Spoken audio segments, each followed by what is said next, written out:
네, 여러분 안녕하십니까. 네, 반갑습니다. 제가 위에 올라가서 하는 게 나을까요? 네.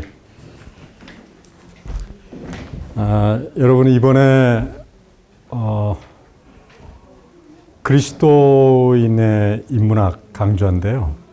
인문학 하면은 문사철을 얘기합니다. 그러니까 문학과 역사와 철학이죠.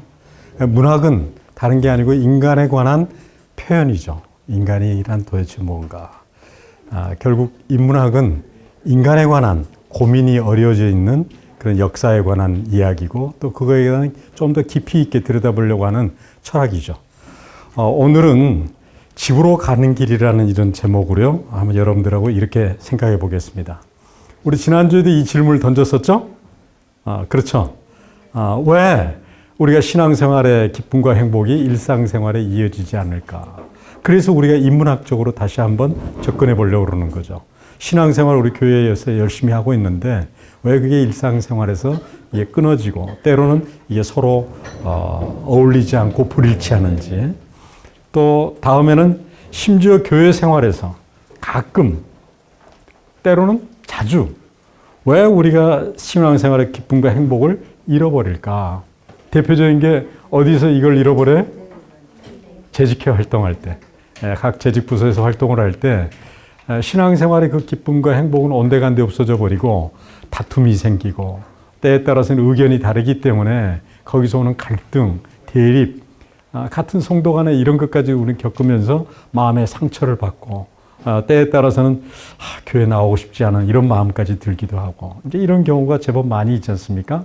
그래서 우리가 이 두 가지 질문을 던져보면서 왜 신앙생활에 기쁨과 행복이 일상생활로 이어지지 않나?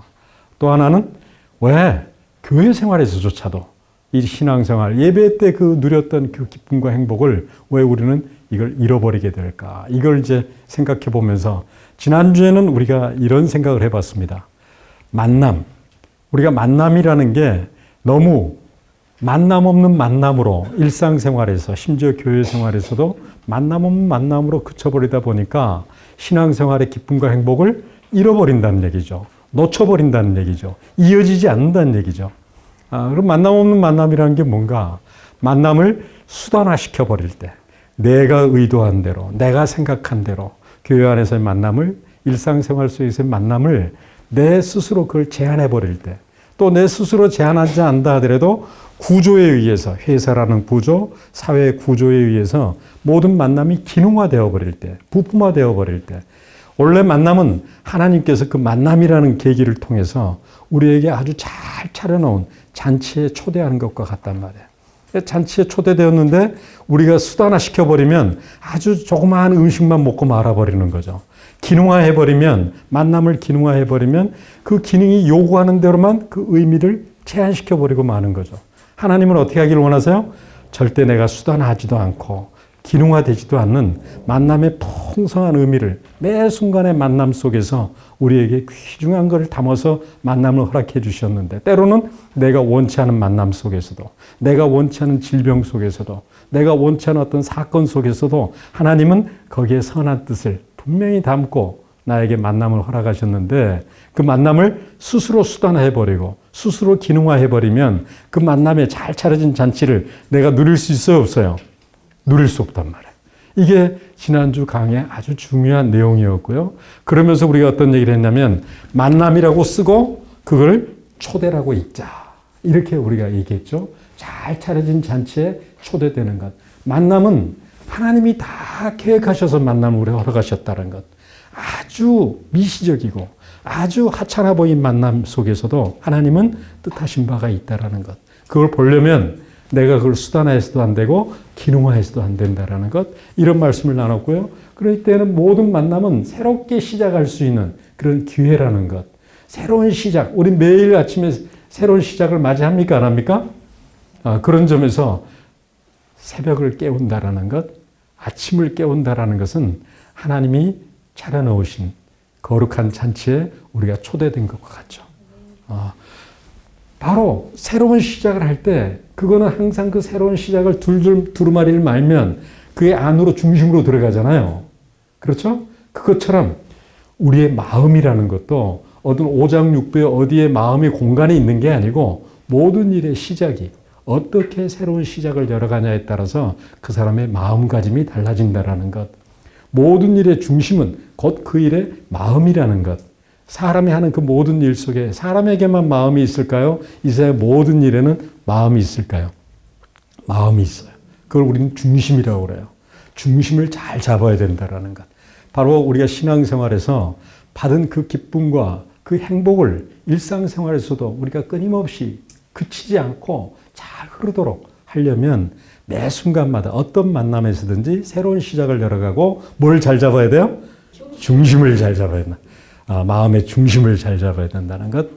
바로 이것이 우리 성경에서도 잠언에 나와 있는 대로 내 마음을 지키라. 내 중심을 지키라. 같은 말씀이죠.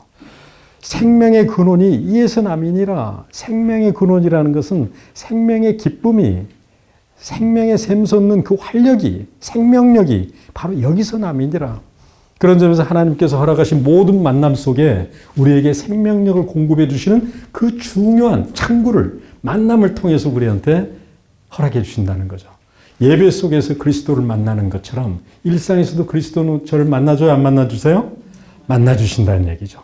그리스도께서는 예수 그리스도께서는 예배 공간에서만 우리를 만나주시는 게 아니라 일상생활 속에서도 재직회 활동 속에서도 어느 순간 어느 장소에서든지 끊임없이 이런 새로운 시작을 열어가도록 이제까지 내가 잘못한 것을 다 용서해 주시고 새롭게 다시 열어가도록 그 기회를 만들어 주신다. 이게 지난주 우리가 공부했던 내용이고요. 그러면서 어느 일에서나 이제는 우리가 그렇게 해보자 하는 얘기죠. 어느 만남에서나 어느 일에서나 어느 사건에서나 그렇게 해보자는 얘기고요. 더 중요한 거는 어느 욕구에서나 우리는 끊임없이 욕구를 갖습니까? 안 갖습니까? 욕구를 가져요. 배고플 때 먹고 싶어요. 추울 때 입고 싶어요. 그런 것처럼 인간은 살아있다라는 얘기는 욕구가 끊임없이 흐르고 있다는 얘기입니다. 근데 이 욕구에도 하나님께서 우리에게 원하시는 만남이 있고 길을 열어가길 원하신단 말이에요. 하나님은 우리가 금욕적으로 살기를 원하는 게 아닙니다. 하나님을 우리가 잘못 믿으면 금욕을 하는 생활이라고 생각해요. 그렇지 않습니다. 그리스도께서 나는 길이요 진리요 생명이라고 하신 것은 생명에 이르는 길을 예수께서 놔주신 것처럼 우리 욕망의 흐름에도 길을 놔주신다는 거죠. 길을 열어가 주신다는 거죠. 따라서 물이 지나갈 때 길을 만나면 멀리 힘차게 흘러가지만 길을 잃어버리면 어떻게 되나요? 이내 머리톱에 빠져버리고 멀리 흘러가지 못하죠. 생명력이 없는 것처럼 쇠잔해버리죠. 우리 욕구가 그렇습니다. 길을 만나면 한강물이 길을 딱 만나서 저 서해안까지 도도히 흘러가듯이 우리의 욕구의 흐름의 길을 예수 그리스도께서 만들어 가시고 함께 동해 가시고 그리고 함께 그 길목에서 우리하고 끊임없이 사귀기를 원하신단 말이죠. 이거 정말 좋은 것인가? 정말 이게 옳은 것인가? 주님한테 우리가 끊임없이 묻고 거기에 대해서 주님과 사귀어 나가는 욕구의 흐름 속에서 늘 하나님께서는 길을 놔주시고 함께 동행하기를 원하신다는 것. 이게 오늘 강의 핵심 포인트인데요. 오늘 여러분들에게 드리고 싶은 말씀은 우리가 교회 생활에서 자주 신앙생활의 기쁨과 행복을 놓치는 이유가 어디 있을까? 일상생활에서 신앙생활의 기쁨, 예수 그리스도를 영접하고 그리스도를 찬양하고 주님 앞에 말씀 속에 감격을 얻었던 그 감격이 왜 일상생활에 사라질까? 오늘은 우리가 매일 선악과를 따먹기 때문에 여기에 여러분들과 오늘 얘기 시작하려고 합니다. 선악과는 태초에 있었던 사건으로 끝난 게 아니라 우리 일상에서 끊임없이 포함직도 하고 먹음직도 하고 우리 욕구에 끌리는 대로 그것이 좋은 것이라고 판단해버리고 그것이 옳은 것이라고 내가 스스로 판단해버리고 바로 이것이 우리 일상생활에서 마치 예배의 과정에 내 욕구의 그 모든 걸 다 십자가 아래 내려놓고 예배 드릴 때는 내 욕구를 다 내려놓고 그러면서 주님만을 바라보는데 일상생활에서는 뭐가 꿈틀거려요? 내 욕구가. 그래서 하와가 아담이 선악과를 따먹듯이 우리 일상에서 끊임없이 선악과를 따먹다 보니까 내 스스로 좋았다고 생각하는 것, 내가 옳다고 얘기하는 것 이걸 끊임없이 따먹다 보니까 일상에서 우리는 신앙생활의 기쁨과 그리고 그 행복을 우리 놓치게 된 이유가 바로 거기 있다라는 게 오늘 강의의 결론입니다. 결론인데 한번 이 얘기를 우리 일상에 한번 적용해서 인문학적으로 한번 풀어가 볼까요? 동의하십니까? 네. 좋지 않은 문제, 싫어해 누구나. 내 욕구가 이걸 좋아하는 사람 있나요? 좋지 않은 문제 중에 대표적인 게 질병이라는 게 있죠. 또 교통사고라는 거 이런 게 있죠. 이런 거 좋아하는 사람 아무도 없어요. 욕구가 하나님께서 나하고 동의해 주시지 않아도 누구나 싫어해요. 누구나. 그리고 누구나 좋아하는 게 있어요. 누구나 좋아합니다. 하나님과 동행하지 않아도 누구나 이걸 싫어하고 저걸 좋아합니다. 그런데 이게 선악과란 말이에요. 우리는 정말 저게 좋은 것인가? 왜 에덴 동산에 선악과만 심어 놓으시지 않으시고 생명나무를 심어 놓으셨을까요? 하나님은 우리를 사귀기를 원하시기 때문에, 동행하기를 원하시기 때문에, 그래서 하나님과 사귀는 그 길의 맛을 우리가 누리기를 원하시기 때문에, 이 아주 단순한, 이게 바로 중심인데, 모든 일의 중심인데, 이 중심을 우리의 욕구에 따라서 중심을 잘못 잡다 보니까 마치 이 건물의 중심을 잘못 잡으면 어떻게 돼요? 건물이 부실한 건물이 돼버리죠. 그것처럼 어떤 일의 중심을 잘못 잡고 내 욕구가 좋아하는 쪽으로, 내가 싫어하는 쪽으로 마치 그게 중심이라고 우리는 착각하고 그렇게 건물의 기초를 놔버리는 어리석음을 자주 범한다는 얘기. 이게 바로 선악과를 따먹는 거죠. 그러나 하나님이 정말 이거 좋다고 하실까? 하나님이 정말 이걸 싫어하신 것인가? 한 번만 질문을 던져봐도 하나님은 그걸 기뻐하신단 말이에요. 그래 내 딸아, 그래 내 아들아, 이게 좋은 거란다. 이건 좋지 않은 거다 라고 알려주기를 원하시고 우리가 그렇게 동행하고 대화를 나누기를 원하신단 말이에요. 이걸 뭐라고 그래요? 사귀기를 원하신단 말이에요. 하나님은. 올바른 방법이 분명히 있죠. 이게 좋지 않은 상태에서 좋은 상태로, 질병이 들었는데 좋은 상태, 건강한 상태로 이행하려면 올바로 치료하지 않고 올바르게 하지 않고 치료가 되나요? 안 돼요. 그렇기 때문에 올바르게 살아간다라는 것, 올바르게 말을 한다라는 것, 올바르게 행실을 한다라는 것, 올바른 제자리에 앉는다라는 것. 근데 사람은 뭐 하기 쉬워요? 남의 칭찬받기 쉽고, 그렇게 바꾸자고 원하고, 한가운데 앉기를 원하고, 남한테 대접받기를 원하고, 그러다 보니까 좋은 자리를 제자리가 아님에도 불구하고 앉게 되는 경우가 많아요, 적어요? 많다. 그러나 우리가 주님과 한 번만 사귀어 본다면, 한 번만 주님한테 여쭤본다면 뭐가 올바른 것인지, 나는 길이요, 진리요, 생명이라고 그럴 때 그 올바른 길이라는 건 올바르다, 올바른 길을 얘기하거든요. 그 올바른 길을 주님이 알려주기를 원하시죠. 좋지 않은 문제에서 좋은 주제의 상태로 올바른 길, 이게 바로 그의 나라를 구하는 거란 말이에요, 일상에서. 그러면서 그의 의라는 것, 이게 올바름이란 말이에요. 그의 나라와 그의 의를 구한다라는 것. 매 순간마다 어떤 일을 할 때마다 그의 나라가 좋은 상태란 말이에요. 그러니까 내 욕구가 좋아하는 것, 누구나 이건 쉽게 금방 알지만 그의 나라를 구하기는 그렇게 쉽진 않아요. 쉽진 않지만 한 번, 두 번, 세 번 하다 보면 그것이 참 좋다라고 우리가 경험을 하니까, 그 맛을 아니까, 그 기쁨을 알고 그 행복을 아니까 우리 일상에서 끊임없이 아무리 작은 일을 하더라도 그의 나라와 그의 의를 구하는 것, 이게 길이란 말이에요. 이게 아니면 내가 말하지 않는 것, 이게 아니면 내가 그 자리에 앉지 않는 것, 이게 아니면 내가 그 자리에 들어서지 않는 것, 이게 아니면 내가 그렇게 그 권사님한테, 그 장로님한테, 그 집사님한테 그 눈길을 보내지 않는 것. 눈길이, 이것도 길이 있어요, 없어요? 있단 말이에요. 근데 우리는 아주 쉽게 미움의 눈길을, 증오의 눈길을, 불신의 눈길을 내 감정에 딸리는 대로 쉽게 보내야 안 보내요? 보낸단 말이에요. 이것은 상대방에게도 비수를 꼽는 일이지만 결국은 부메랑처럼 나에게 돌아옵니다. 그렇게 눈길을 보내고 그렇게 손길을 보내버릇 하다 보면 결국에 자기의 삶이 마치 중심을 잘못 잡은 건물이 무너지듯이 삶이 무너진 때가 오죠.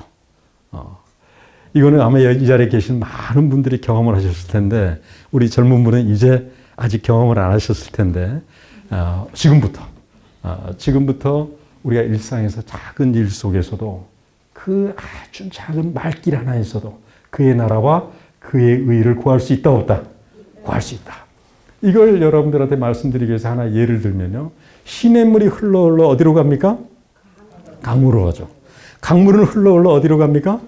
바다로 갑니다. 여기서 우리는 세 가지를 확인할 수 있어요. 첫 번째, 시냇물이든 강물이든 모든 것이 어디로 흘러간 방향이 있어요, 없어요? 있다. 따라서 우리의 눈길도 분명히 방향이 있어요, 없어요? 있어요. 우리의 손길도 분명히 방향이 있어요, 없어요? 있어요. 우리의 발길도 분명히 방향이 있어요, 없어요? 있단 말이야. 근데 우리는 끊임없이 눈길과 손길과 말길을 방향을 잃어버리고 내 욕구가 지시하는 대로 내 눈초리를, 내 발길을, 심지어 이 손을 자칫 자기 자녀들한테 손찌검을 한다든가 이런 일들을 한단 말이에요. 내 욕구를 이기지 못해서 내 욕구가 충동하는 대로 손을 내보낸단 말이에요. 근데 그건 뭡니까? 방향을 잃어버린 거죠. 하나님은 그 방향을 어떻게 찾기를 원하세요? 그의 나라와 그의 의를 따라서. 두 번째는 뭡니까?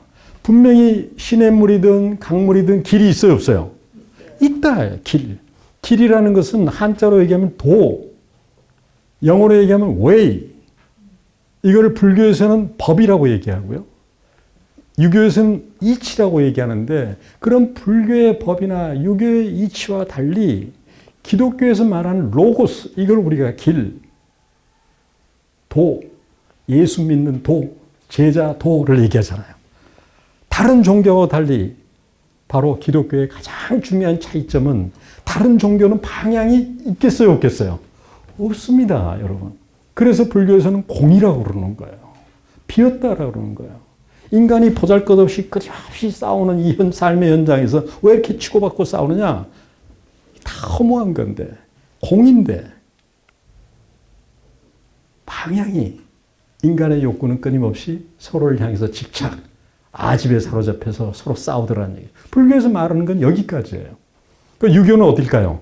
인간의 마음속에 잊혀진, 인간의 마음속에 뭔가 먼지가 가득히 쌓여있지만 깊은 내면에 인간의 마음의 길이 있다는 거예요. 그런데 기독교에서는 인간의 마음의 길이 있다는 거예요. 그걸 잃어버렸다는 거예요. 잃어버렸다는 거예요. 이게 우리의 원죄예요. 여러분, 인간의 욕망이 추구하는 대로 가는 것이 정말 길입니까? 아닌 경우가 너무 많아요. 그래서 기독교에서 말하는 길, 로고스라는 것은 생명에 이르는 길입니다. 참 생명의 길. 근데 그 생명도 지구 먹고 전쟁에서 가까스로 살아난 그런 생존의 생명이 아니고 법과 제도나 질서나 유지하면서 공존하는 수준의 생명이 아니라 사랑이 충만한 생명, 하나님 같은 생명. 바로 이 생명을 우리에게 약속해 주신 거잖아요. 바로 나는 길이요 진리요 생명이라고 할 때 그 생명에 이르는 길. 그런데 그것이 그냥 길이 아니라 불교에서 가르치는 그런 길, 법이 아니고 유교에서 가르쳐준 이치 이런 정도 수준이 아니라 생명에 이르는 길. 그게 바로 뭐라는 거예요? 참된 길. 그걸 진리라고 그러죠.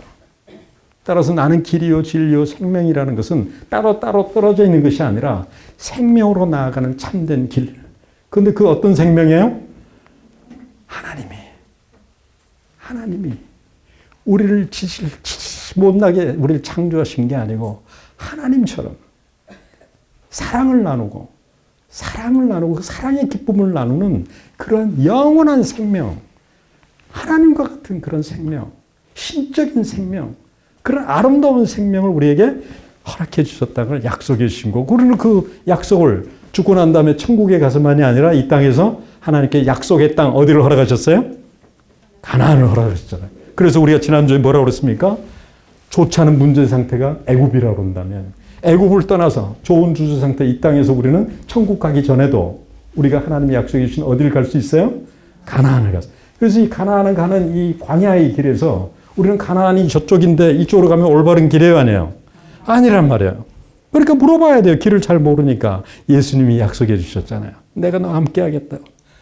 그래서 바로 옆에 계신 예수님에게, 내 안에 계신 예수님에게, 예수님 약속하신 가나안 맞아요? 이걸 한 번만 여쭤봐도 뭐 하지 않고 선악과를 따먹지 않고 그럼 자녀들에게 함부로 손찌검하지 않는단 말이에요. 친구에게 함부로 말로 비수를 꽂지 않는단 말이야. 함부로 눈길을 보내지 않는단 말이야.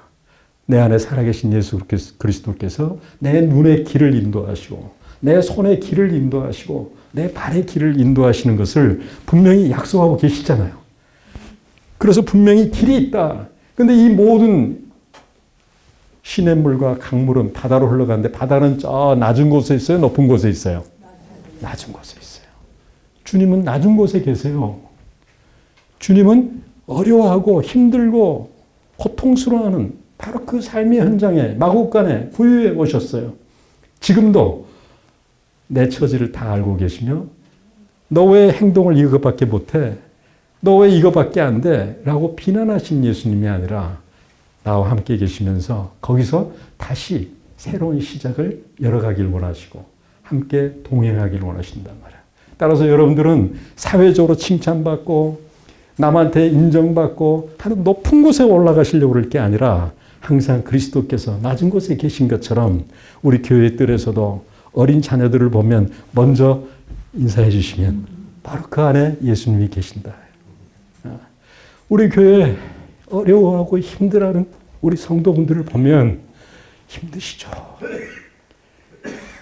큰 아름다운 차를 타고 다니고 멋있는 옷을 입고 다니고 하는 것이 예수님께서 그것을 인정하시기보다는 지금 힘들어하는 눈물을 닦아줘야 되는 그 성도에게 가서 손 한번 잡아주고 함께 기도하고 바로 그것이 주님께서 나와 함께 하시는 동행하시는 낮은 곳이죠. 그런 점에서 진리는 어디에 있을까요? 높은 곳에 있을까요? 낮은 곳에 있을까요? 낮은 곳에. 조금 전에 유교와 불교를 말씀드렸는데 유교와 불교가 얘기하는 진리는 다 높은 곳에 있습니다. 그만큼 훈련해야만 도달하는 곳, 그게 진리라고 얘기해요. 뭔가 깨닫고 그래서 살이라도 맨말 나오는 그런 고승에게나 있는 것이 진리예요. 그러나 우리가 믿는 진리는 그게 아니고 우리의 생명의 신음 현장 속에 바로 거기에 바다 끝에 거하는 그 바다의 끝의 현장 속에서도 진리가 우리와 함께 하신다는 약속입니다. 여러분들이 이걸 믿으신다고 한다면 어떻게 우리가 일상에서 낭망할 이유가 어디 있어요? 어디에 있어요? 낮은 곳에 있다. 바로 여기에 진정한 자유함이 있고 자족함이 있고 평화가 있죠. 평화는 이웃과의 관계입니다. 이웃과의 관계인데 그냥 평화가 아니라 아까 말씀드린 것처럼 법과 제도에 의해서 계약관계에 맺어지는 이런 것을 우리는 평화라고 그러지 않아요. 전쟁이 없는 상태 그런 수준을 우리는 평화라고 그러지 않아요. 주님께서 말씀하신 샬롬의 평화는 바로 하늘나라의 평화인데 어떤 평화예요? 참 사랑을 나누는 생명.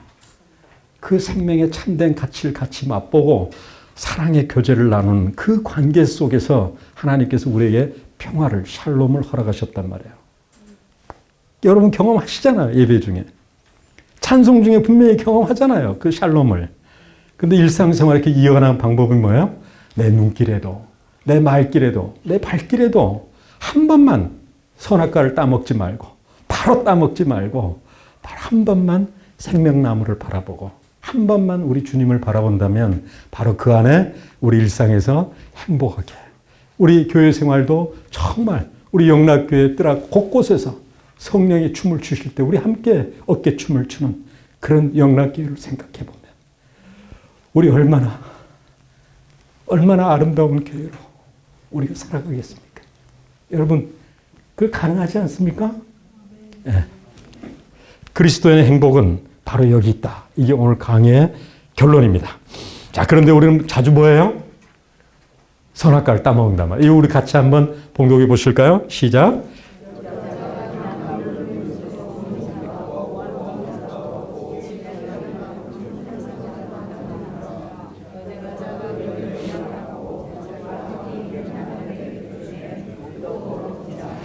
나무를 본즉 어떤 사건을 만난즉 어떤 일 속에서 내 마음에서 욕구하는 먹음직도 하고 보암직도 하고 지혜롭게 할 만큼 탐스럽게도 한지라. 생명나무를 바라보지 않고 선악과를 자기 스스로 먼저 따먹는 우리는 끊임없이 좋고 옳은 것을 분별해야 돼요, 안 해야 돼요? 해야 되지만 내 욕구가 지향하는 것 이건 선악과를 따먹는 선과 악이란 말이에요. 근데 그거는 참된 선이에요? 가짜 선이에요? 가짜 선이에요. 그렇다고 주님이 너 원하는 거, 보암직도 하고 이러는 거 먹지 마라. 무조건 그러셨어요? 생명나무도 옆에 같이 놔두셨어요. 생명나무도 같이 놔두셨어요. 이게 아주 중요한 생명의 원리죠. 왜 에덴 동산에 생명나무와 함께 선악과를 내놓으셨는가?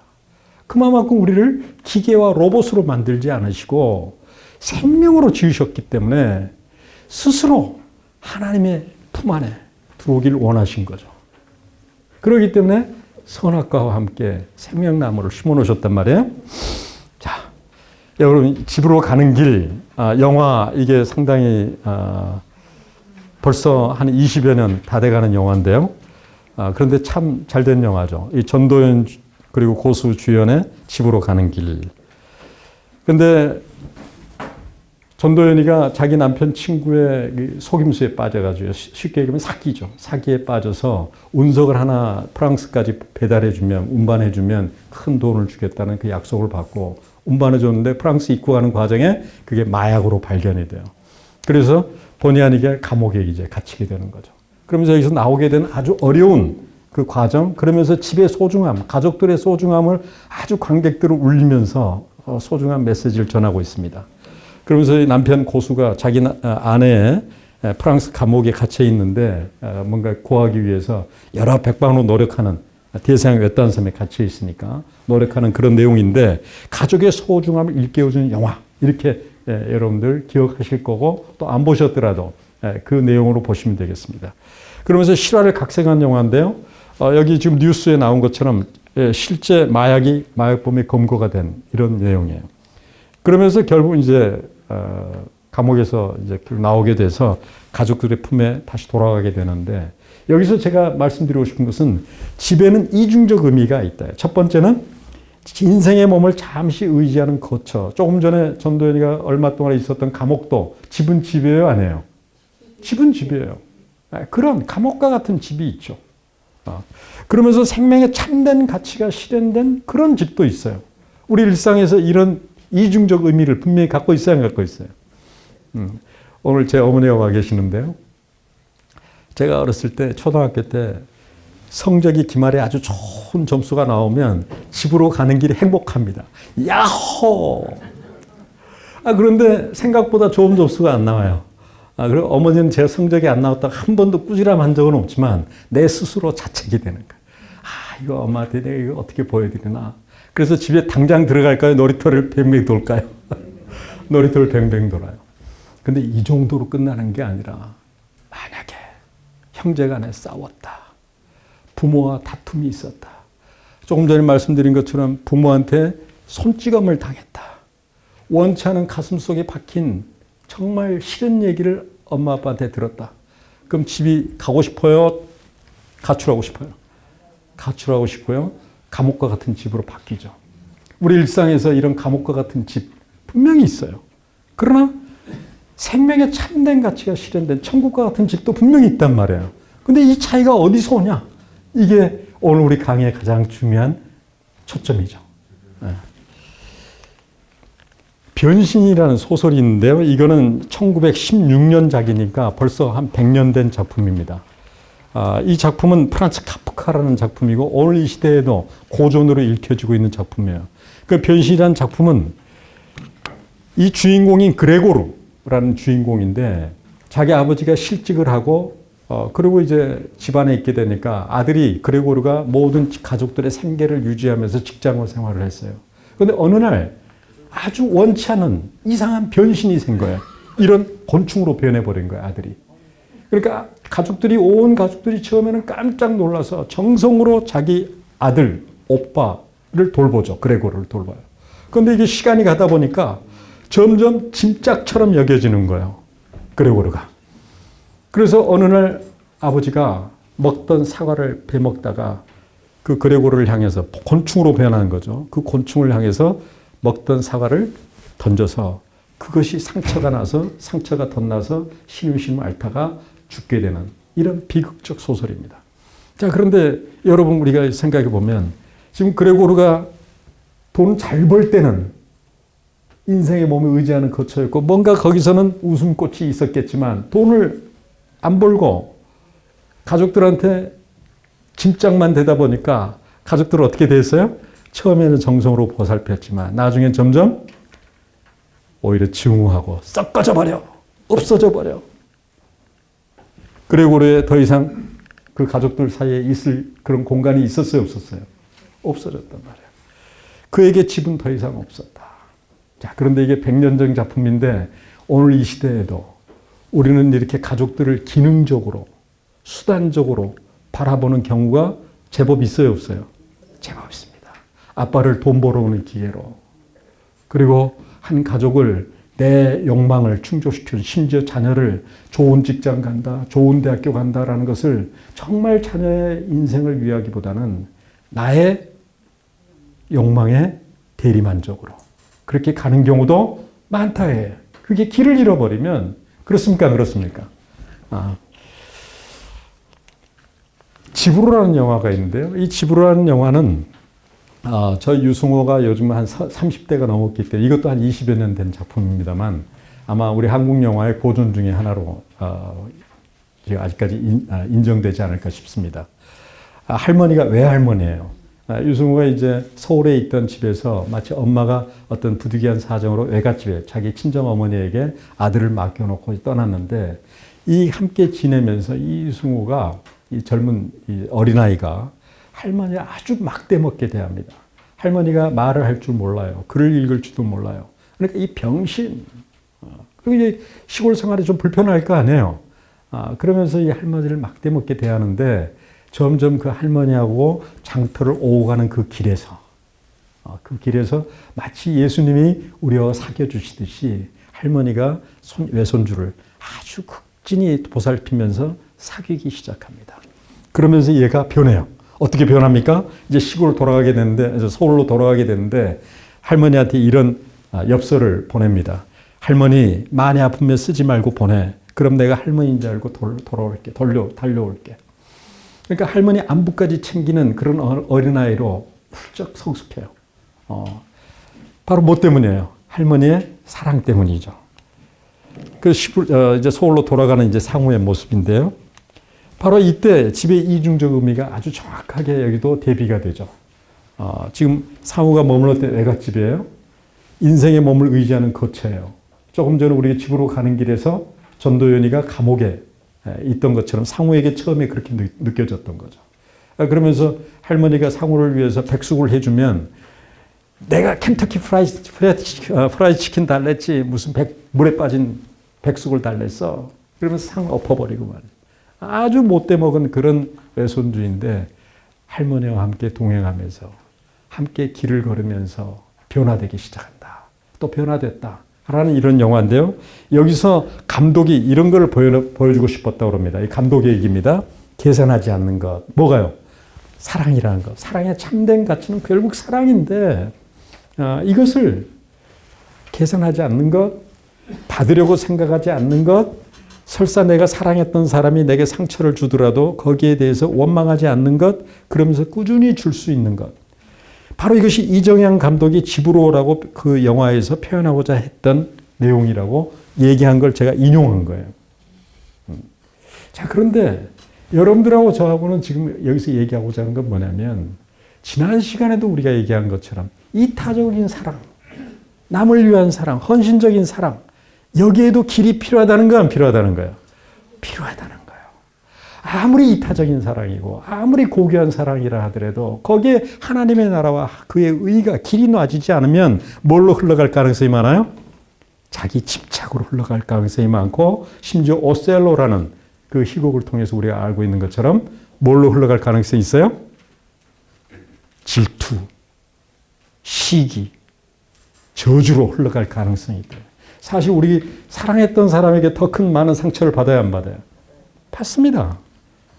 그러니까 뭔가 보답을 받으려고 하는 이 사랑이 자칫 그 사랑이 아주 엄청난 돌이킬 수 없는 증오와 저주로 돌변하기도 해요. 뭘 잃어버리면? 길을 잃어버리면. 바로 오늘 여러분들에게 이 집으로라는 영화를 여러분들에게 말씀드리면서 다시금 우리 처음에 얘기했던 대로 모든 것에는 우리의 눈길과 손길과 우리의 발길에만 그런 것이 아니고 우리 마음속에 꿈틀거리는 이 욕망의 흐름도 길이 꼭 필요하다라는 거죠. 집으로 가는 그러니까 올바른 길이 있다는 거예요, 없다는 거예요? 집으로 가는 올바른 길이 있다는 것이고요. 바로 그때 예수님께서 우리에게 해주신 말씀 우리가 꼭 기억할 필요가 있다는 겁니다. 요한복음 14장 6절 함께 봉독해 볼까요?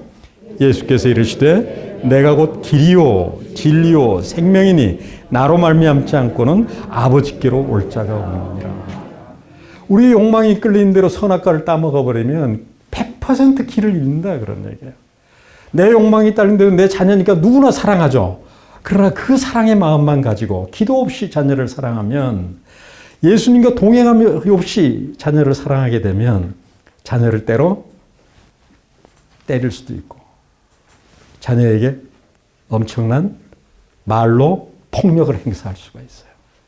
이게 우리 인간입니다. 그렇지 않습니까? 그리고 조금 전에 그레고로에 나온 것처럼 우리가 부모님 모시고 이렇게 하는 게 쉬워요, 어려워요? 요즘 그런 일들이 자주 벌어져요, 안 벌어져요? 벌어져요. 부모를 모신다는 거, 사랑한다는 건 내리사랑보다는 못하는 게 치사랑이지만 그 치사랑에도 길이 있다라는 거예요. 근데 그 길을 잃어버리면 우리는 금방 실족하게 되고 실패하게 되고 힘들게 되고, 그러면서 부모님에게 그 상호 어린애가 했던 그런 말도 할 수 있어요, 없어요? 하는 게 인간이다라는 얘기예요. 어린애라고 산 게 아니고 나이 먹어서도 늙은 노모에게, 늙어가시는 아버지에게 우리는 얼마든지 그럴 수 있는 게 우리 신앙인일 수도 있다 그런 얘기예요. 뭘 잃어버리면? 길을 잃어버리면. 자, 그래서 집으로 가는 올바른 길이 분명히 있는데, 지금 아까 우리 집으로 가는 길 영화를 잠깐 생각해 볼까요? 사기를 왜 당합니까? 사기라는 게 뭘까요? 상대의 동의를 획득한 도둑질, 강도질을 우리는 사기라고 그래요. 사기라는 건 다른 게 아니고 상대방의 동의를 획득했을 때 눈은 번하게 떴는데 도둑질 한단 말이에요. 이걸 사기라고 그래요. 그렇지 않습니까? 자, 그런데 집으로 가는 올바른 길, 여기 길을 잃었을 때 누군가에서 사기당할 가능성이 많다는 얘기예요. 요즘 피싱 문자 많이 오잖아요. 누가 여기다 투자하면 매일 200만 원씩 봅니다. 이런 일에 넘어간단 말이에요. 신앙인들도. 신앙인들이 더 잘 넘어가요. 왜? 사람 믿어야지. 어떻게 못 믿겠어. 따라서 사기에 넘어간다는 얘기는 내 욕망의 길이 아직 나있지 않다는 얘기죠. 예배 드릴 때만 주님을 바라봤지, 일상에서 그 말이 들릴 때 내 마음속에서 솔깃한데 이럴 때 우리는 그의 나라와 그의 의를 구하라. 이걸 한 번만 우리가 기도해 본다고 그런다면 사기에 넘어갈 리가 없죠. 사기질, 도둑질, 강도질, 이것이 결코 집으로 가는 올바른 길일 수가 없습니다. 따라서 사기질, 도둑질, 강도질은 내가 이렇게 난 사기꾼이요 하고 명함을 파고 다닙니까? 길을 잃어버리면 항상 사기질 될 가능성이 많습니까? 길을 잃어버리면 교수도, 의사도, 검판사도 사기꾼으로 전락할 가능성이 100%입니다. 여러분, 선생님이 왜 도둑질일까요? 학생들을 가르치는 가장 좋은, 가장 올바른 방법이 있는데 그걸 잃어버리고 내가 월급 받기 위해서, 여름방학 때 바캉스나 떠나기 위해서 강의를 뿌역뿌역 해치운다 그런다면 이미 도둑질 해가는 거 아니에요. 월사금을, 등록금을 도둑질해가는 거죠. 그런 점에서 사기꾼, 도둑놈, 강도는 따로 있는 것이 아니라 우리 일상에서 어디에서나 길을 잃어버리면 우리는 인간은 사기질로, 도둑질로, 강도질로 전락할 가능성이 항상 우리에게 있다라는 것. 이걸 우리는 인정하지 않으면 일상에서 그의 나라와 그의 의를 구한다라는 것은 굉장히 어려워 보이는 것이죠. 그러나 어려워 보이는 거예요? 당연히 그렇게 해야 되는 거예요. 당연히 그렇게 해야 되는 거죠. 또 그 변신이라는 것도 역시 마찬가지입니다. 거기서 가족 간의 누군가의 수단적 쓸모로, 우리가 지난 시간에 얘기했던 것처럼, 그리고 환경 구조에서 기능적 쓸모로만 그 가족들을 바라볼 때, 내 자녀를 그렇게 바라보고 내 부모를 그렇게 바라볼 때 이미 그 안에는 천국이 사라진다. 하나님의 뜻이 사라진다 그런 얘기예요. 바로 변신이라는 그 100년 전의 그 소설 속에 뭔가 펼쳐진 그 얘기가 오늘 우리 현실 속에서 항상 펼쳐질 이유는 바로 여기에 있다는 얘기예요. 그런 점에서 생명의 참된 가치가 실현되는 곳, 바로 그것으로 가는 올바른 길은 하나님의 나라와 그의 의를 구하라. 그런데 여러분 보세요. 이 귀중한 말씀이 공자의 손자인 자사가 중용이라는 책을 지었는데 그 중용이라는 책의 맨 첫머리가 천명지위성, 설성지위도, 수도지위교라는 말이 나오고요.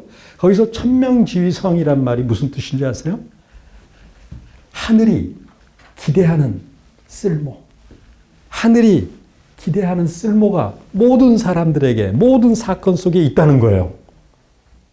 예? 그러면서 바로 그것에 따라서 설성, 그 쓸모에 따라서 그 쓸모가 잘 꽃피우도록 하는 게 올바름, 도다의 얘기예요. 마치 그의 나라와 그의 의를 구하라고 한 것처럼 이 유학에서도 공자의 손자인 자사의 중요한 텍스트인 이 중용이라는 맨 첫머리에 나온 데서도 이 얘기가 나온다 그런 얘기예요. 그만큼 우리 인간 삶에서 좋은 것이 무엇이고 옳은 것이 무엇인지를 분별하는 것은 굉장히 중요하다. 좋다, 올바르다 말껍데기에 불과해요. 그래야 안 그래요? 굉장히 추상적인 거예요. 그러나 내가 지금 맞이하는 이 일 속에서 좋은 상태가 무엇인지, 좋지 않은 상태가 무엇인지는 굉장히 구체적인 거예요. 마치 의사가 환자를 대할 때 지금 좋지 않은 문제, 질병이 걸렸어요. 좋지 않은 상태예요. 이 좋지 않은 상태에서 건강한 상태로 이행해 나가려면 올바로 치료해야 돼요. 그렇습니까? 안 그렇습니까? 올바로 치료해야 돼요. 이거 굉장히 구체적인 거예요? 추상적인 거예요? 구체적인 거예요. 그것처럼 우리 일상의 모든 일 가운데도 이렇게 구체적으로 좋지 않은 것이 무엇인지, 좋은 상태가 어떤 상태인지, 어떻게 올바로 이 질병을 치료할 수 있는 것처럼 내 상태를 좋지 않은 상태에서 올바른 상태로 출애굽해서 가나안으로 들어가는 이 광야의 길을 구체적으로 우리는 알아내야 되는 거야. 알아내야 되는데 우리는 어디다가 알아봐요? 하나님에게 그의 나라와 그의 의를 구하면서 구체적으로 알아가는 이 과정이 생명의 길인데, 그럼 너네 중용에서 이렇게 나왔다는 건 유학에서 가르쳐 주는 거나 기독교에서 가르쳐 주는 거나 똑같네? 아닙니다. 제가 여러분들한테 이걸 소개한 이유는 두 가지예요. 하나는 그만큼 중요하다라는 거고요. 두 번째는 천명, 하늘이 기대하는 쓸모다 라고 하면서 이 하늘이라는 거, 유교에서는 하늘이라고 얘기했어요. 중용에서는 상제, 하늘에 있는 재상, 하늘에 있는 임금, 이렇게까지도 얘기해요. 그런데 그분이 뭘 원하시는지, 그분이 생명을 지으신 분인지 아닌지, 이런 얘기는 전혀 제시하지 못하고 있습니다. 그러니까 여전히 유교는 추상적으로 갈 수밖에 없어요. 추상적으로 가니까 결국 어디서 구할까요? 인간의 마음에서 구해요. 네 마음속 깊은 곳에 있는 그것에 대해서 끊임없이 질문을 걸고 알아보고 그걸 측정해봐라. 그래서 심학, 마음의 공부가 유교에서는 굉장히 발전한 이유가 거기 있습니다. 그러나 기독교는 바로 마음에서 찾으라 그럽니까? 네 마음은 선악과에 갈 가능성이 많은데 생명나무를 찾으라 그럽니까? 생명나무. 여러분들이 진리로 믿고 있는 우리 기독교는 그렇게 추상적인 막연한 것이 아니라는 것을 분명히 말씀드리고 싶은 거예요.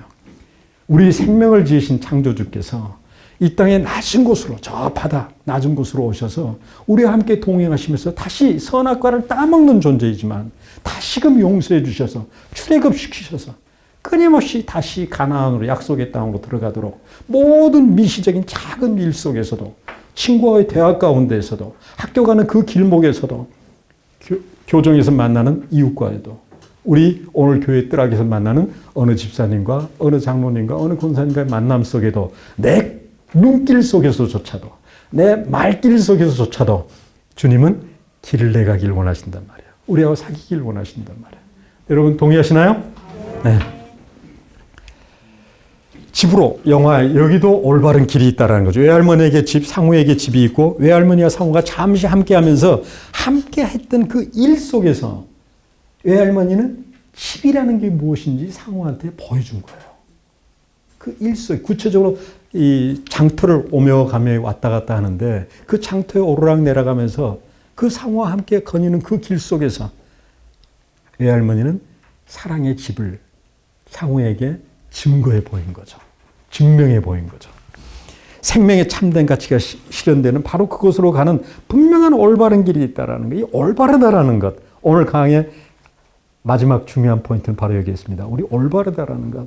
우리 예수 믿는다 그러면서 모든 것은 다 예수 믿고 우리는 구원받았으니까 때로는 올바르지 않게 해버릴 가능성이 많아요. 대표적으로 올바르지 않게 말길과 올바르지 않게 우리의 손길이 오고 가면 그걸 뭐라고 그럽니까? 예절이 없다고 그래요. 예가 없어요. 그래서 우리 믿는 사람들이 상당히 예절을 잃어버린 경우가 제법 많아요, 적어요. 많습니다. 많아요. 어느 직장에서 이주 노동자에게 집이 있고 어느 커리어 우먼에게도 분명히 집이 있죠. 이주 노동자가 지금 한국이나 뭐 이래 와가지고 직장 구해가지고 이렇게 일하면 그 오피스의 그 상황이 설령 조금 안 좋은 상황이라도 천국 같겠어요? 지옥 같겠어요? 천국 같겠죠. 그러나 이 잘 나가는 서울의 한 복판의 어느 오피스 빌딩에서 커리어 우먼이 말이죠. 그러면서 주어진 그 환경에 거기서 자족함을 누릴지 모르고 거기서 가장 좋은 것을 이렇게 일궈 나갈 줄 모르고, 이 회사는 날 알아봐 주지 않아.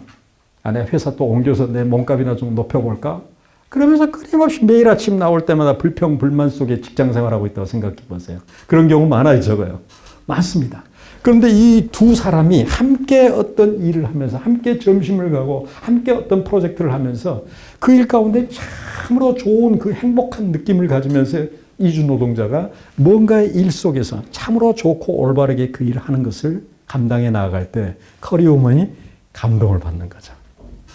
내가 미처 그동안 이 감사한 조건들을 여기서 내가 이 회사에서 누릴 수 있는 것들 내가 놓치고 있었구나라는 걸 이주 노동자를 보고 오히려 반면교사로 깨달을 수가 있어요, 없어요? 있다. 그럴 때 분명히 집으로 가는 올바른 길은 그 커리어 우먼에게도 그 현재 직장 속에도 거기서 새로운 시작을 열어가는, 그러면서 그 안에서 모든 걸 선용해 가면서 하나님이 기뻐하시는 모습으로 직장 생활을 이용해 가는 방법이 분명히 있을 텐데 우리는 많은 경우 그걸 놓치고 사는 거죠.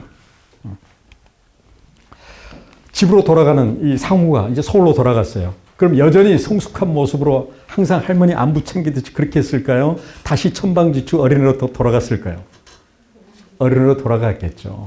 영화에서는 나오지 않았지만 제가 한번 유추해 보니까 성숙한 상태와 미숙한 상태를 왔다 갔다 했을 거고 여전히 엄마한테 못된 얘기도 했을 거고 아마 그럴 가능성이 상당히 많았을 거예요. 그런데 이건 상우만 그럴까요? 우리가 그럴까요? 우리가 그러잖아요. 예배의 자리에서 하나님을 만나고 그 감격 속에서 우리는 일상에서 그대로 영위하지 못하고 미숙한 모습으로 함부로 이웃한테 말귀를 함부로 내 차 앞에 주차를 잘못해놨다고 그 차에다가 이상한 걸 이런 일들을 믿는 사람들도 한다 그런 얘기예요. 누군가 함께 관여한 일에서 이 성숙한 원점으로 다시금 돌아가서 생명의 참된 가치를 이대로 늘 새롭게 시작하는 이 일은 말보다 그렇게 쉽진 않아요. 마치 상우처럼. 그렇지 않습니까? 그래서 항상 우리의 일상생활 속에서 어떤 일 속에서든지 그의 나라와 그의 의를 구한다는 것은 성숙한 원점. 다시 제자리를 찾아가는 거죠. 다시 그의 나라를 구하는 거죠. 이만큼 지나왔는데 하나님은 너 이따위밖에 안 돼. 그렇게 우리를 꾸지람하신 하나님이 아니라 항상 다시 새롭게 시작하게 하신 하나님이시기 때문에 바로 이게 구원이죠. 구원이라는 건 인생에서 이례적 사건으로만 끝나는 게 아니죠. 끊임없이 우리를 거듭 다시 새롭게 지어가시면서 예수 그리스도의 장성한 분량에 이르기까지 광야의 길을 걷기를 원하시고 그러면서 가나안에 들어갈 바로 그때 이 정도면 됐다. 그럴 때 하나님이 우리를 천국으로 부르시잖아요. 이 땅에 우리를 그렇게 살아가게 하시잖아요. 성숙하게 그리스도의 장성한 분량에까지 이르라고. 그런데 그게 항상 좋은 일만 주시면서 그래요. 좋지 않은 일, 원치 않은 일, 힘든 일을 주시면서 그렇게 해요. 힘든 일 주시면서 우리를 그렇게 훈련시키시죠. 그럴 때마다 우리는 투덜투덜 커리어 우먼처럼 그렇게 해야 돼요. 그 안에 담겨져 있는 하나님의 뜻을 구해야 돼요. 그 안에 담겨진 하나님의 뜻을 구해야 됩니다. 지난주에도 여러분들한테 말씀드렸는데 제가 재작년 2년 전에 혈액암 판정을 받았어요. 그때는 제가 당장은 이해를 못했는데 의사 바로 앞에서 불과 2, 3분 만에 하나님께서 나에게 응답을 주시더라고요. 뜻이 있다. 그러면서 모세를 떠올리게 만들더라고요. 모세가 가나안에 들어갔어요? 못 들어갔어요? 못 들어갔어요. 그래서 그때 저에게 하나님께서 음성을 주시길 넌 여기까지. 내가 벌써 여기까지예요. 처음에는 약간 마음속에서 하나님 앞에 이렇게 다시 한번 여쭤보는, 지금은 여쭤본다고 표현하지만 그때 마음속에는 약간 대드는 게 있었어요. 벌써 내가 여기까지예요? 그런데 제가 서울대 병원을 다니고 있는데 거기 병문 앞을 쭉 나오면서 마음속에 받아들여졌습니다. 하나님이 분명히 뜻이 계신다. 우리의 인생의 그 원찬 일 속에도 하나님은 예수 그리스도의 장성한 분량에 이르기까지 우리를 성장하기 위해서 성장시키시려고 가나안 입성까지 분명히 하나님은 동행해 주시고, 가나안 입성하면 거기서도 싸웠어요, 안 싸웠어요? 거기서도 싸웠어요. 거기서도 싸웠는데 우리 한 사람 한 사람은 바로 그때가 하나님께서 천국으로, 본향으로 우리를 부르실 때인 줄 믿습니다. 네. 그렇기 때문에 바로 그걸 찾지 않는 사람에게는 이쪽과 저쪽이 항상 낭떠러지란 말이에요. 여기 올라가면 세상의 성공이라고 생각하죠. 저 밑으로 떨어지면 세상의 실패라고 생각하죠. 그러나 이 세상의 성공과 실패, 좋아하는 것과 싫어하는 것, 끊임없이 양극단을 오르락내락하면서 그의 나라와 그의 의를 구하지 못하면 어디서나 낭떠러지고 어디서나 음침한 골짜기, 사망의 골짜기예요. 그러나 그 안에서도 하나님의 뜻을 구하면 그 어디나 센터가 되고 그 어디나 쉼터가 돼요. 여러분 동의하시나요?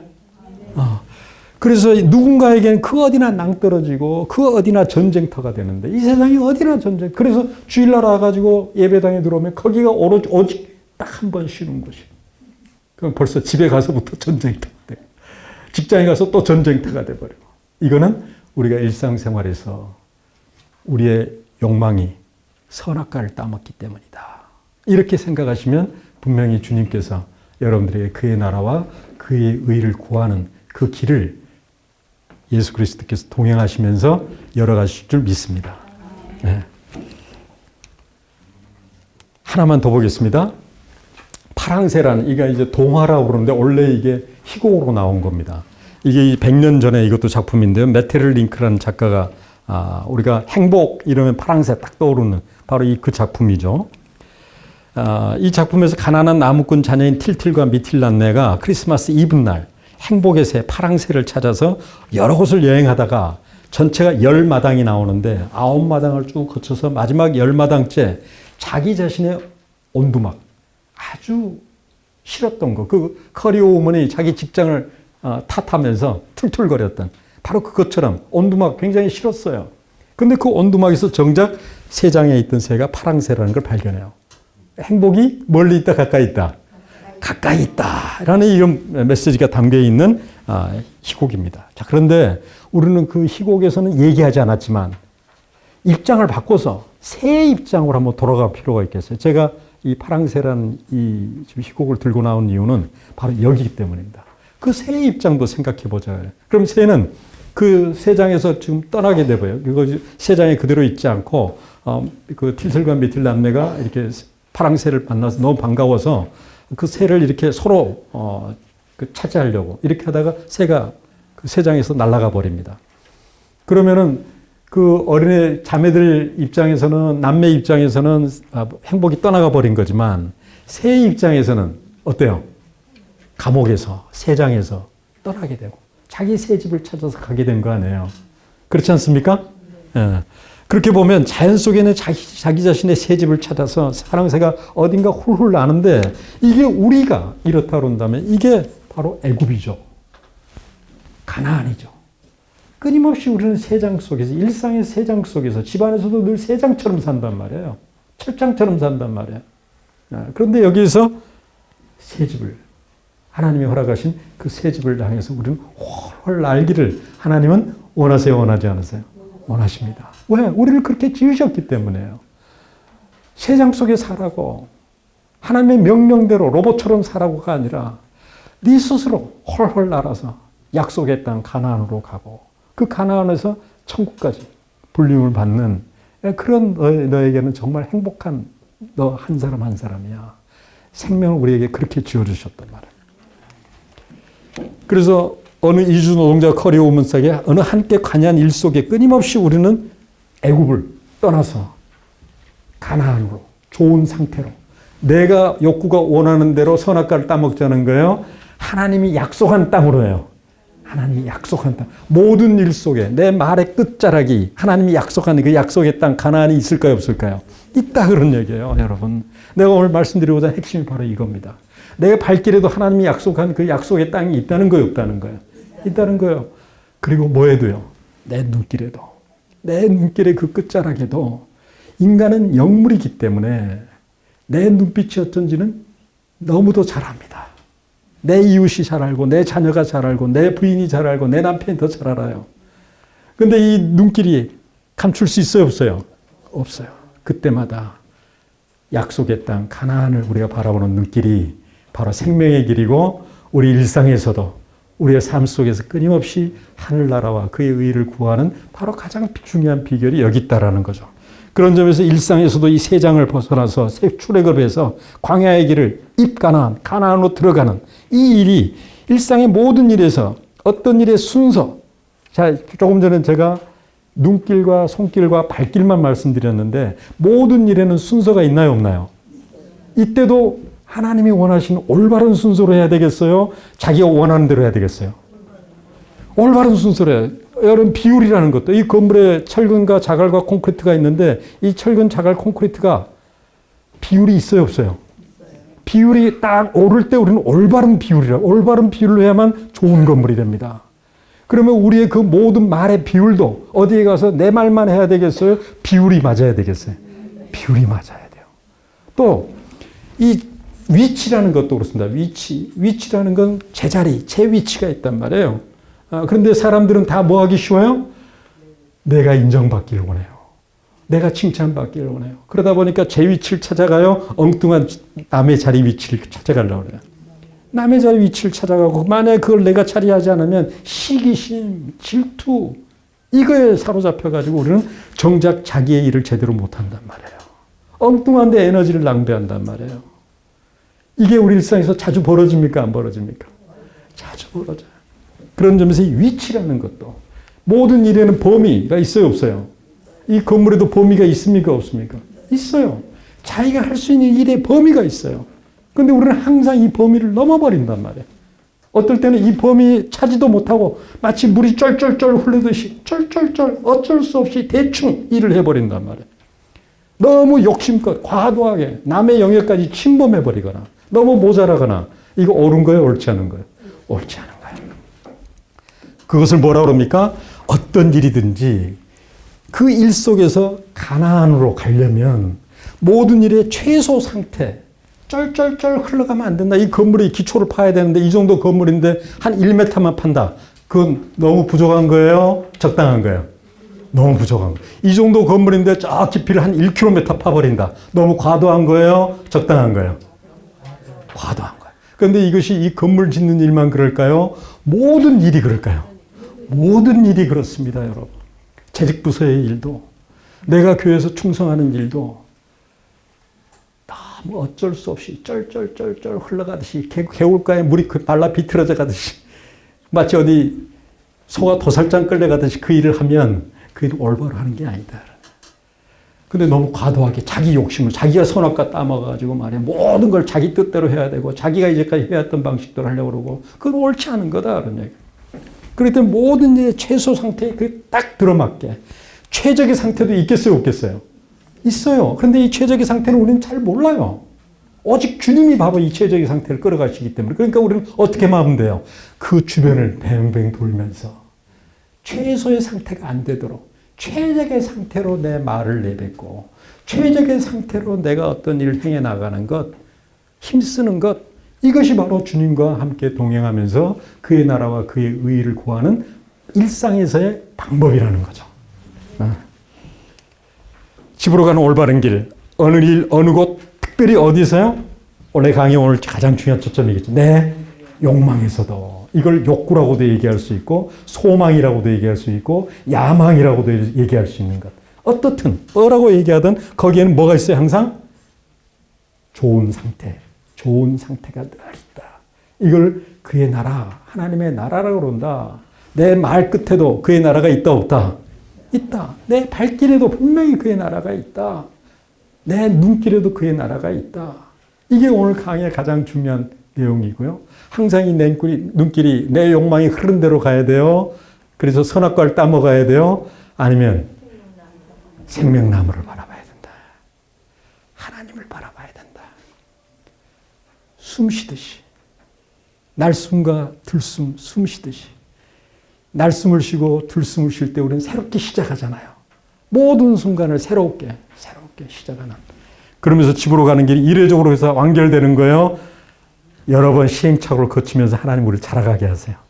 시행착오를 거치며 자라가게 하시고요. 이런 인간 사회에는 근원적 단절이 있다는 거예요. 유교는 이 근원적 단절을 인정하지 않고 이게 이어져 있다고 믿어요, 유교는. 그러나 그 유교의 믿음은 허황한 믿음이에요. 이건 분명히 단절되어 있어요. 우리는 원죄로 말하면 이게 단절되어 있어요. 단절되어 있기 때문에 내 욕망이 추구한 대로 선악과를 따먹으면 우리는 100% 사망의 길로 갑니다. 100% 사망의 음침한 골짜기에 헤맬 수밖에 없어요. 아무리 내가 사랑하고 아무리 내가 아낌없이 돌보는 일을 하더라도 길을 잃어버린 자녀의 사랑, 길을 잃어버린 부모의 사랑, 길을 잃어버린 교회의 사랑이 될 수도 있다라는 얘기예요. 그래요, 안 그래요? 중심을 잃고 그래서 악순환해 버린단 말이야. 중심을 잡고 선순환해야 된다. 이 말씀을 드리면서 일마다 중심이 있고 그 집으로 가는 올바른 과정이 있다라는 얘기입니다. 예수께서 그들에게 이르시되 아버지께서 이제까지 일하시니 나도 일한다. 그러니까 내가 일할 때마다 하나님께서 함께 일하고 계세요, 안 하세요? 함께 일하고 계세요. 이게 오늘 강의의 마지막 결론입니다. 함께 일하고 계세요. 그렇기 때문에 내가 찾아야만 주님이 내 안에 오세요. 이미 내 안에 지금 와 계세요. 이미 와 계시고 내가 하는 일 속에 함께 하고 계세요. 분명히 얘기하셨잖아요. 아버지께서 일하시니 나도 지금 일하고 있다. 너와 함께 지금 일하고 있다. 지금 내 강의도 예수님이 함께 하실까요? 안 하실까요? 지금 함께 하고 계시잖아요, 여러분. 일마다 이 방법, 방식, 이게 길이고요. 모든 과정, 집 짓는 과정, 옷 짓는 과정, 음식을 만드는 과정, 친구와 대화를 나누는 과정, 모든 과정, 시간이 흘러가죠. 시간이 흐르는 과정마다 어떤 방식으로, 어떤 길을 따라서 걸어가느냐가 그 일을 해나가는 방법이죠. 모든 일에는 방법이 중요해요, 안 중요해요? 방법이, 집 짓는 방법 얼마나 중요합니까? 똑같은 건축재료를 하더라도 집 짓는 방법이 좋지 않고 올바르지 않으면 날림 건물이 돼버리죠. 아무리 재료가 많이 있어도 날림 공사가 될 수 있어요, 없어요? 있습니다. 아무리 재산이 많아도 가정을 꾸려가는 방식이 잘못되면 그 집안은 오래 못 갑니다. 그러나 아무리 찢어지게 가난해도 주님과 동행하면서 그 길을 걸어가면 그 안에서 음악이 나오고 그 가정 가운데 당장 물질적으로 회복이 안 돼도 미래를 기약하면서 자녀들과 함께 콧노래를 부르면서 찬송을 부르면서 예배를 드리면서 자녀들의 인생이 단단한 예수 그리스도의 반석으로 세워져 갑니다. 여러분 이걸 믿으시나요? 네. 그래서 하나님께서는 이 방식으로 주님이 바로 이 방식, 이거 길이란 말이에요. 길로 임하셔서 뭐 하길 원하시죠? 우리 인생의 모든 과정 속에 뭐 하길 원하세요? 사귀길 원하신단 말이에요. 생명나무로 사귀기를 원하신단 말이에요. 이게 우리를 지으신 목적이란 말이에요. 이걸 위해서 영광 받길 원하시고 우리 한 사람 한 사람이 아버지의 영광의 찬송이 되길 원하신단 말이에요. 주님의 장성한 분량에 이르기까지 생명의 참된 비밀의 맛을, 그 사랑의 맛을 누리기를 원하신단 말이에요. 여러분 오늘 우리 강의를 통해서 우리 교회에서 앞으로 우리가 신앙생활의 그 기쁨과 행복을 우리 얼마든지 누릴 수 있습니까? 없습니까? 우리 일상생활 속에서 우리 가정이 그렇게 천국으로 변화되고 우리의 발길과 눈길과 우리의 손길만 그 길을 제대로 찾아간다 그런다면 이미 주님께서 나와 함께 하시면서 변화를 이루어 가십니까? 안 이루어 가십니까? 여러분 삶 가운데 이 모든 은혜가 일상생활 속에서 특별히 우리 영락교회 하나님께 사랑하셔서 우리의 눈물의 기도를 받아주시고 우리 교회가 지금 얼마나 많이 변화되고 있습니까? 이 변화되는 과정에 우리 김은성 목사님 이제 3년 있으면 떠나가시는데 우리 김 목사님 떠나가시기 전에 우리 안에 성령이 충만한 아름다운 영락교회로 그래서 성령이 춤을 추실 때 우리도 함께 우리 온 성도가 낡은 담장을 다 허물어버리고 성령 안에서 하나 되면서 성령의 아름다운 춤을 추는 영락교회를 꿈꾸면서 오늘 강의를 마치겠습니다. 제가 잠깐 기도하고 마치겠습니다. 생명의 주인이신 아버지 하나님, 아버지께서 천하보다 귀히 여기신 주의 종들 한 사람 한 사람을 오늘 이렇게 교회에 기념관 503호에 이렇게 같이 모여 아버지 하나님이 허락하신 말씀을 나누고 은혜의 길에 따라 우리가 일상에서 아버지 하나님과 동행하는 방법이 무엇인지, 또 우리 교회 생활 가운데에서도 아버지 하나님의 은혜의 길에 따라 우리가 어떤 방법으로 교회 생활을 하는 것인지 생각해보고 마음에 다짐을 하였습니다.